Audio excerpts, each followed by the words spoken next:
কেন্দ্রীয় শিক্ষামন্ত্রী ধর্মেন্দ্র প্রধানের পদত্যাগের দাবিতে দিল্লির বিক্ষোভস্থলে শিক্ষার্থীদের উদ্দেশ্যে সাধারণ মানুষের পাঠানো খাবারের ঢল নেমেছে। টানা চতুর্থ দিনের আন্দোলনে এমন দৃশ্য অনেকের মতে ভারতের আন্দোলনের ইতিহাসে এক নতুন নজির। তবে হাজার হাজার খাবার কোথা থেকে আসছে, কারা পাঠাচ্ছেন তা নিয়েও চলছে নানা জল্পনা কল্পনা।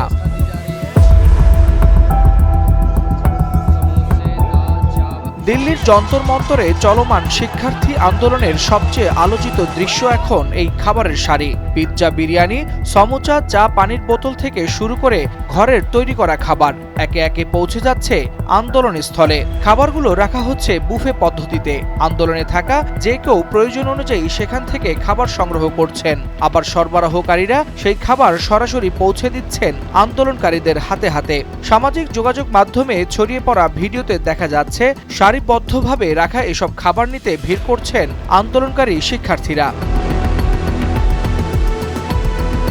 জানা গেছে, জোম্যাটো, সুইগি ও জ্যাপটোর মতো অনলাইন ফুড ডেলিভারি প্ল্যাটফর্ম ব্যবহার করে ভারতের বিভিন্ন প্রান্ত থেকে মানুষ খাবার পাঠাচ্ছেন। অনেক অর্ডারে কোনো ব্যক্তির নাম নেই, শুধু ঠিকানায় লেখা রয়েছে যন্তর মন্তর।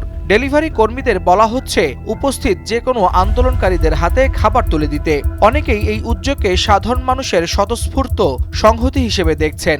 শুধু খাবারই নয়, সামাজিক যোগাযোগ মাধ্যমে ছড়িয়ে পড়া বিভিন্ন পোস্টে দাবি করা হয়েছে গভীর রাতে কম্বল, চাদর, মাদুর ও গদি বোঝাই গাড়িও পৌঁছেছে দিল্লির আন্দোলন স্থলে। উদ্দেশ্য দীর্ঘ সময় অবস্থানরত শিক্ষার্থীদের প্রয়োজনীয় সহায়তা নিশ্চিত করা।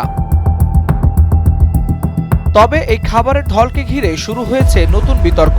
সামাজিক যোগাযোগ মাধ্যমে কেউ কেউ অভিযোগ করছেন এর পেছনে বিদেশি অর্থায়ন বা বিদেশি শক্তির সম্পৃক্ততা থাকতে পারে। আবার অনেকে সেই অভিযোগ প্রত্যাখ্যান করে বলছেন কয়েকটি ভিডিও ভাইরাল হওয়ার পর দেশে বিদেশে থাকা সাধারণ মানুষ স্বতঃস্ফূর্তভাবে অনলাইনে খাবার পাঠাতে শুরু করেছেন। কাতার ও বাংলাদেশ থেকেও খাবারের অর্ডার দেওয়া হয়েছে এমন দাবিও সামাজিক যোগাযোগ মাধ্যমে ঘুরছে। তবে এসব দাবির পক্ষে এখন পর্যন্ত কোনো স্বাধীনভাবে যাচাইযোগ্য প্রমাণ প্রকাশিত হয়নি।